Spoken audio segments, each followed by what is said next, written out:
Petroleum मसनूआत की कीमतों में इजाफा कर दिया गया है और इससे महंगाई में इजाफा होगा। शहरियों ने इस पर किस किस्म के रद्द-ए-अमल का इजहार किया है, उनका क्या कहना है, आइए आपको दिखाते हैं। कहाँ पूरत नहीं हो सकती, खाने पीने के लिए बंदे परेशान हैं।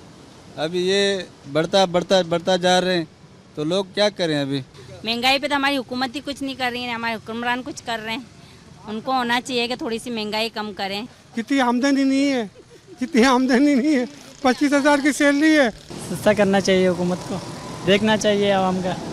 चीज़ें बढ़ रही है और तनख्वाह हुई है लोगों की। पेट्रोलियम मसनूआत की कीमतों में इजाफा कर दिया गया है और इससे महंगाई में इजाफा होगा। शहरियों ने इस पर किस किस्म के रद्द-ए-अमल का इजहार किया है, उनका क्या कहना है, आइए आपको दिखाते हैं। कहाँ पूरत नहीं हो सकती, खाने पीने के लिए बंदे परेशान हैं। अभी ये बढ़ता जा रहे हैं तो लोग क्या करें। अभी महंगाई पे तो हमारी हुकूमत ही कुछ नहीं कर रही है, हमारे हुक्मरान कुछ कर रहे हैं। उनको होना चाहिए कि थोड़ी सी महंगाई कम करें। कितनी आमदनी नहीं है, 25,000 की सैलरी है। सस्ता करना चाहिए हुकूमत को, देखना चाहिए आवाम का।